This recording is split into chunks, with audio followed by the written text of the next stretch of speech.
Enggak.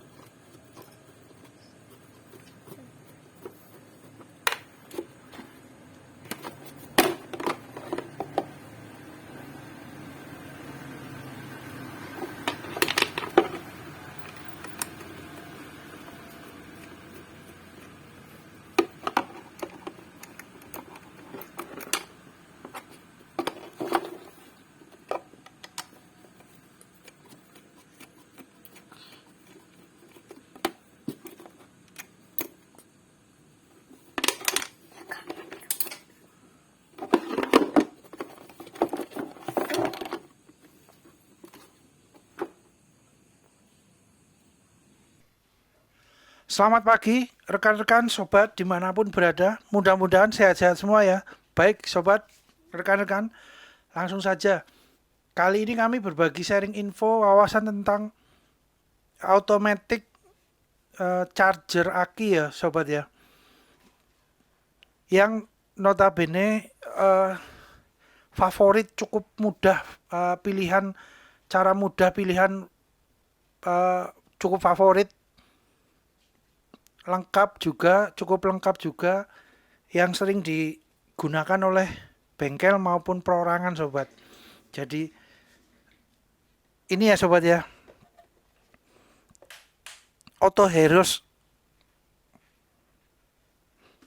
untuk 12 volt atau 24 volt ya sobat. Jadi untuk yang motor maupun mobil ya sobat, truk atau yang sesuai dengan ukuran kapasitasnya, peruntukannya ya sobat ya. Ini seperti ini. Ini ada hologramnya sobat, Genio produk. Oke, terus belakangnya seperti ini sobat. Ini ada kipas kipas pendinginnya ya sobat ya. Cukup gede juga untuk kipas pendinginnya. Kemudian ini pinggirnya, bawahnya seperti ini sobat ya. Baik.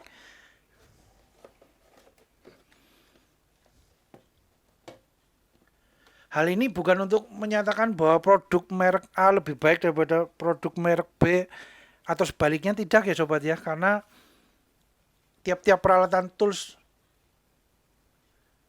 equipment tukang dan bengkel itu mempunyai ciri khas, keunikan plus minusnya masing-masing sobat. Disesuaikan dengan kebutuhan profesional proyek kerjaan atau budget yang tersedia oleh sobat dan rekan-rekan ya. Nah ini posisinya cukup lengkap dan notabene ini sobat, tidak terlalu kecil, tidak terlalu besar sobat. Nah itu yang mungkin yang pertama itu mudahnya karena tidak terlalu kecil, tidak terlalu besar sobat. Ya cukup sedang menengah sobat, karena ada yang kecil juga. Itu kalau untuk mengecas kan jangka waktunya lebih panjang itu. Terus kedua, kapasitas voltasenya atau ampernya itu mungkin tidak tidak gede banget. Oleh karena itu juga akan mempengaruhi dalam proses pengisian aki acunya gitu ya sobat ya. Terus kalau semua pengen yang untuk yang besar gitu ya sobat ya, mungkin dananya kan cukup lumayan besar juga ya sobat ya. Jadi disesuaikan kebutuhan, monggo disesuaikan kebutuhan rekan sobat-sobat ya sobat. Karena kalau kita hanya untuk bengkel yang skalanya kecil gitu ya, skalanya UMKM menengah, itu masih cukup mumpuni sobat ini. Terus untuk perorangan gitu ya, untuk jaga-jaga semuanya akinya ngedrop atau lowbat gitu, ini sudah cukup mumpuni sobat. Kalau pengen untuk profesional buka eh, bengkel toko untuk penerimaan pengecasan aki ya, itu mungkin kan alatnya lebih lebih ini juga ya sobatnya, lebih lebih besar, lebih kapasitasnya lebih besar gitu ya. Lah itu disesuaikan aja sobat. Kalau kami sih biasanya menggunakan ini sudah lumayan ya sobat, sudah baik, cukup mumpuni banget lah untuk kebutuhan kami gitu ya. Nah ini dusnya seperti ini ya sobat ya, dapatnya. Terus kemudian volumenya ini, volumenya ada dimensinya ya sobat ya. Kemudian full automaticnya nih, oke. Terus di dalamnya ada manual booknya juga sobat. Nah ini manual booknya, oke.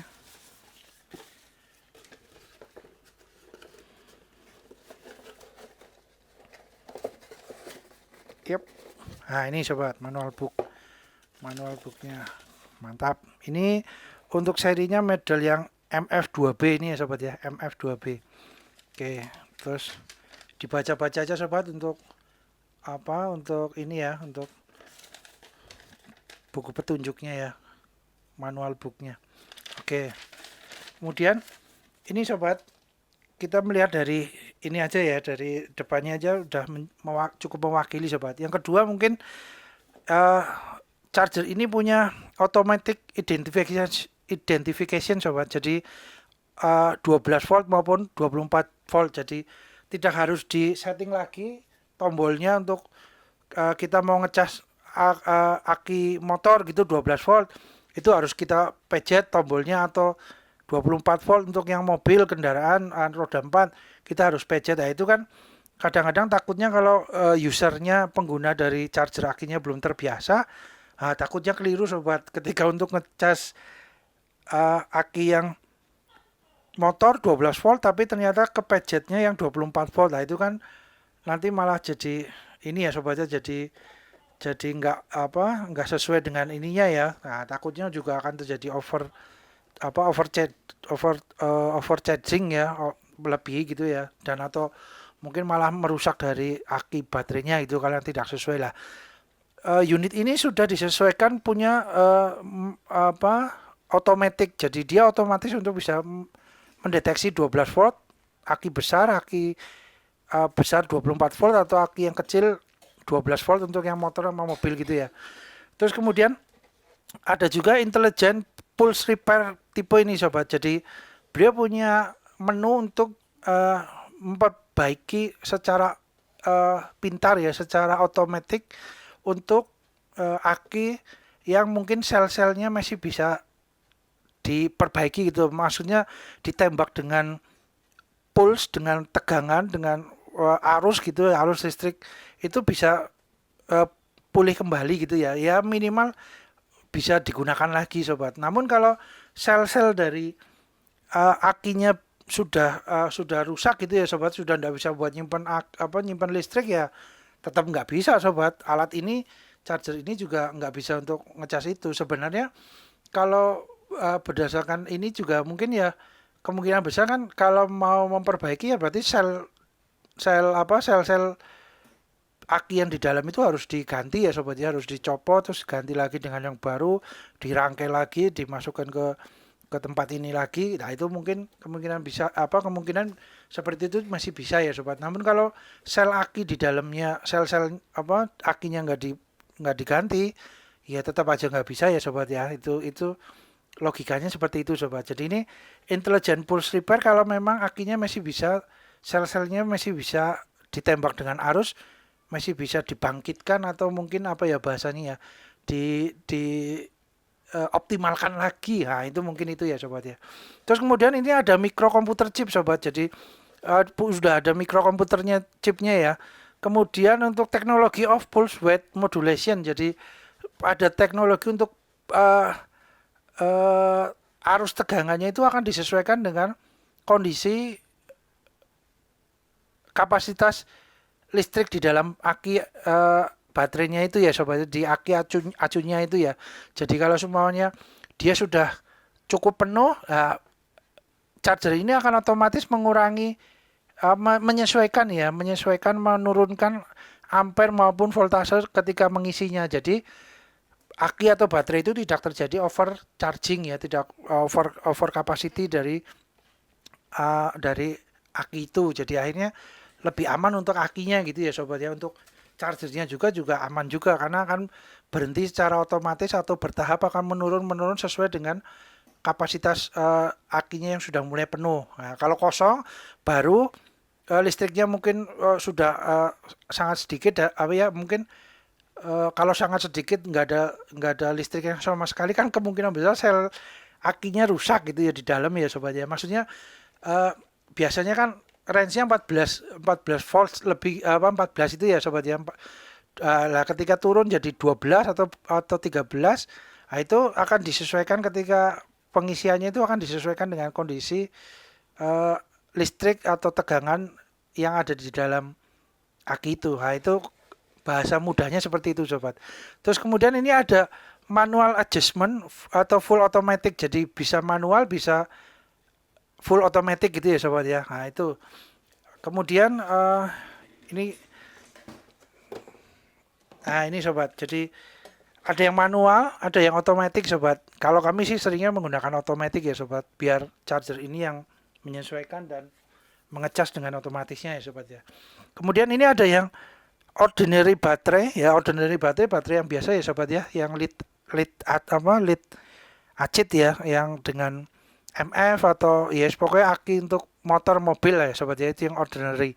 Lah ini lithium baterai lah. Kenapa fungsinya cukup lengkap ya sobat, favorit juga karena ada juga fungsi untuk lithium baterainya ini sobat. Nah itu lithium baterai kebetulan kami tidak punya ininya ya sobat ya, stoknya untuk persediaannya ya.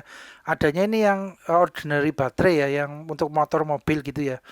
Itu pun dengan yang ini yang untuk UPS itu UPS yang elektronik gitu ya. Ini juga untuk lampu emergency segala macam ini masih menggunakan lead acid. Jadi masih menggunakan ordinary baterai ya sobat. Lithium ini belum, walaupun ini peralatan untuk elektronik gitu ya, ini UPS yang ada di konten kami UPS Kenika itu diganti yang 7 ampere dinaikkan 9 ampere dan posisi UPS-nya tadinya mati ternyata cuman hanya akinya saja, mudah untuk memperbaikinya, akinya tinggal diganti terus disesuaikan digedekan ampernya menjadi 9 ampere, itu masih bisa sobat, lebih optimal lagi gitu ya sobat. Harganya juga nggak begitu jauh antara yang 7 ampere sampai 9 ampere lah. Untuk dimensinya kotaknya kebetulan sama, tinggal plug and play, walaupun lebih gede sedikit tapi dimensinya nggak lebih gede dari tempatnya, itu jadi bisa langsung. Lah ini dengan yang peralatan elektronik pun itu kategorinya masih lead acid ya, masih yang ordinary baterai biasa ya, belum lithium ya. Mungkin lithium ini mungkin besok untuk motor listrik atau mobil listrik atau itulah, mungkin ini ya sobat ya, lithium baterai itu akan digunakan untuk itu. Kemudian ini ada layarnya ya sobat ya, layarnya LCD-nya ini ada voltasenya, ada ampernya, jadi mengindikasikan voltase ampere dari aki yang ada di dalam proses pengecasan gitu ya sobat. Itu sangat membantu ya sobat ya, kalau LCD-nya ada warnanya biru terus ada menunya itu jadi bisa terlihat ya sobat. Kemudian untuk ini AC-nya 50 sampai 60 Hz, AC-nya 60 Hz ya. Inputnya 110 sampai 250 volt. Ya ini 110 ini biasanya kan di negara-negara Eropa ya sobat. Di negara-negara yang jaringan listriknya itu 110 volt ya biasa ada ya. Kalau kita kan 220 volt ya sobat ya. Nah, kalau yang di Eropa kenapa menggunakan yang 110 volt? Infonya kalau yang 110 volt itu ini sobat, resiko untuk kesetrum jaringan listrik itu lebih diminimalisir gitu ya. Maksudnya ya mungkin tetap nyetrum tapi resikonya enggak ya, tetap mungkin kemungkinan kalau terlalu lama atau gimana ya tetap namanya listrik ya, bahaya juga ya sobat kalau kita langsung bersentuhan dengan listrik ya. Jadi ya infonya untuk mengurangi resiko itulah sobat, setrum listriknya itu ya. Kalau yang kita 220 kan jelas sobat, kalau kita pegang kabel yang ada arus listriknya wis jelas itu kesetrum, bahaya ya sobat ya. Hati-hati. Nah itu inputnya ini bisa digunakan untuk daerah yang Eropa menggunakan tegangan voltase 110. Di yang Asia tempat kita itu kan biasanya Asia 220 gitu ya. Nggak tahu Jepang negara maju ngikut Eropa atau ngikut yang Asia yang lainnya, nggak tahu juga ya. Mungkin ngikut yang Asia ya sobat, 220 ya, karena kita kan banyak juga kendaraan motor elektronik yang dari Jepang. Berarti mungkin ya produknya 220 juga. Outputnya keluarnya 12 volt sampai 24 volt ya sobat ya.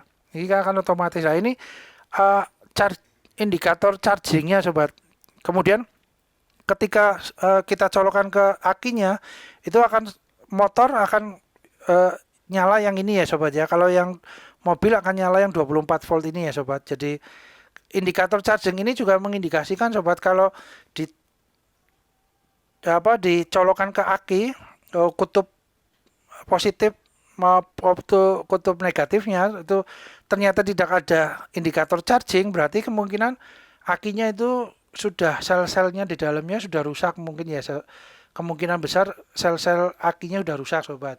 Sini juga tidak bergerak sobat. Tapi kalau akinya sel-selnya masih baik dan bisa di charge, bisa di charger, ini akan indikator ini akan hidup, dan sini yang voltase dan ampernya juga akan hidup menyesuaikan dengan kondisi akinya ya sobat ya. Gitu sobat.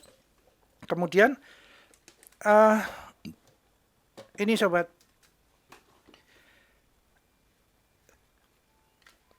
kita contoh yang tadi ya sobat ya. Ini untuk aki mobil itu ya sobat. Ini juga cukup harus diperhatikan juga sobat. Jadi tadi itu posisi indikator yang di sini sobat. Nah, ini indikatornya kan putih. Putih berarti kurang strom. Tadinya itu merah sobat.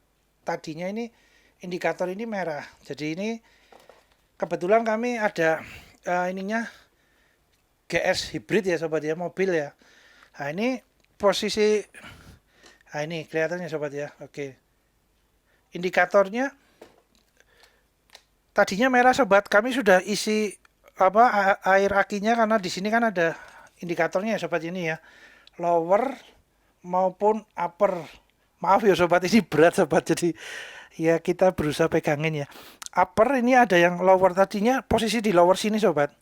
Nah, kita sudah isi dengan air akinya. Jadi ketika sebelum kita ngecas akinya mobil gitu ya, terutama kalau motor kan kebanyakan sudah MF ya. MF itu sudah tidak ada untuk penambahan air lagi ya. Mungkin bisa juga ini dibuka ya sobat ya, yang sebelah sini dibuka terus, tapi kelihatannya enggak ini ya, kurang efektif mungkin ya sobat ya. Tapi kalau yang mobil, terutama yang masih hybrid atau yang masih dengan air aki biasa, itu kan kita harus lihat dulu sebelum dicas indikator airnya gimana, air aki di dalamnya. Nah, ini kami tadi udah isi sobat. Kami sudah bikin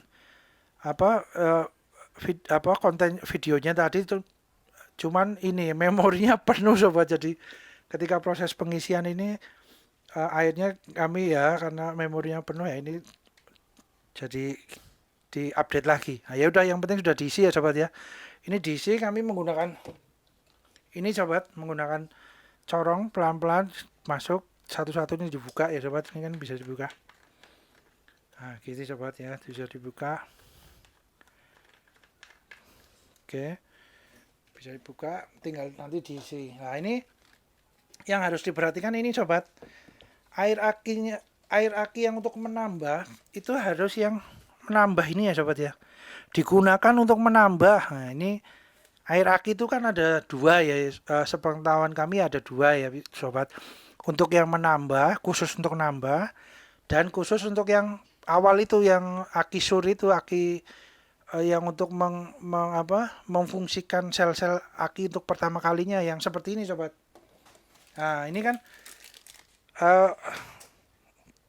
aki-aki motor itu kan ada juga yang masih seperti ini ya sobat ya. Jadi elektrolit khusus aki, asam sulfat, aki sur gitu ya sobat. Ini hati-hati ya sobat, bikin gatel ya kalau kena kulit ini, hati-hati ini, cukup keras ya.